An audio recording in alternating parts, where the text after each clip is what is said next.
Hey guys, welcome to my YouTube channel. I hope you're all still keeping safe during this time.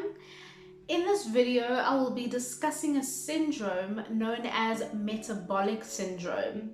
This is simply the combination of 3 or more risk factors that increase your chances of acquiring a cardiovascular disease and/or diabetes. So I will briefly share with you why having 3 or more factors is an issue, how the syndrome is classified, managed, and prevented. This is the starting point of cardiovascular risk factors, and over the next few weeks, I will be explaining each risk factor in more detail for you to better understand what factors make up the syndrome. Please do note that this video is for educational purposes only, and if you have any concerns, please do seek professional medical advice. Also, don't forget to like this video and subscribe to my channel if you find this video useful. Also, share this to as many people as possible so that we can reach as many lives as possible. Let's get to it.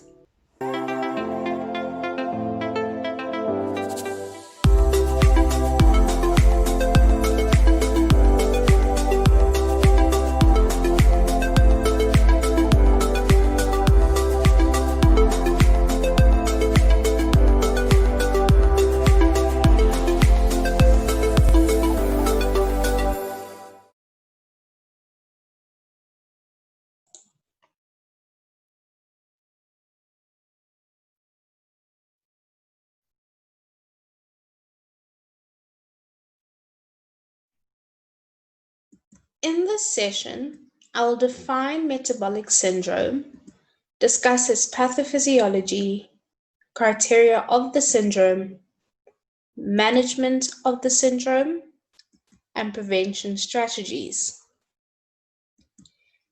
Metabolic syndrome is not necessarily a disease, rather a combination of lifestyle risk factors that increase your predisposition to developing cardiovascular disease and type 2 diabetes.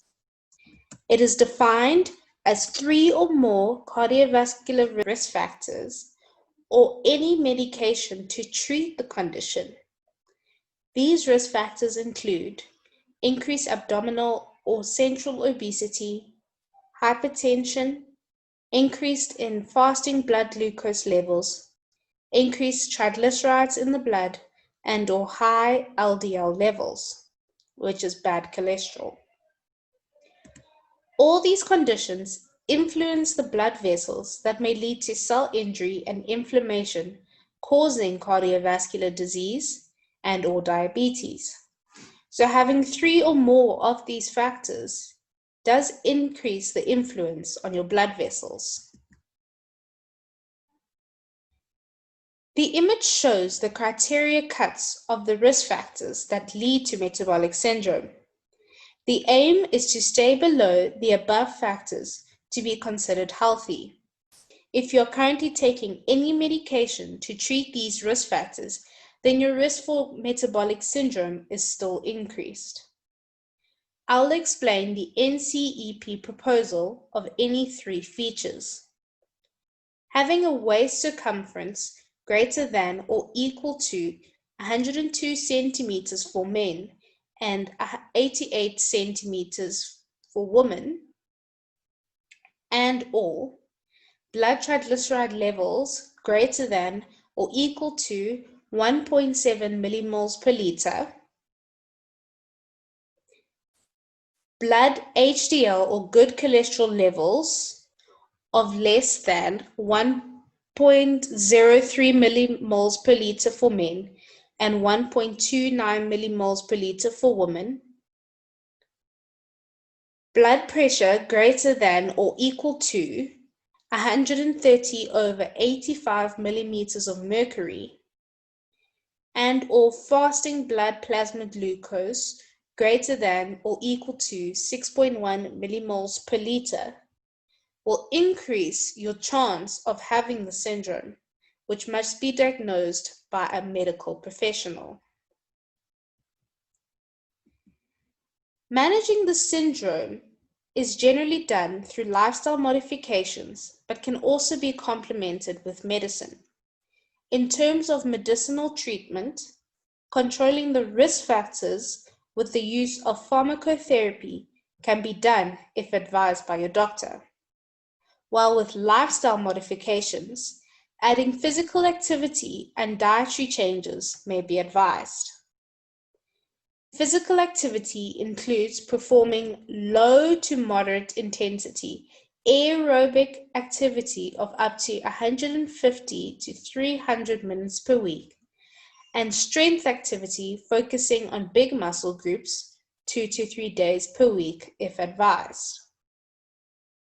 Dietary changes include decreased saturated and trans fats, decrease processed foods and sugar-sweetened beverages, decrease salt intake, and eating more fruits, vegetables, fiber-rich carbs, and low-fat dairy products.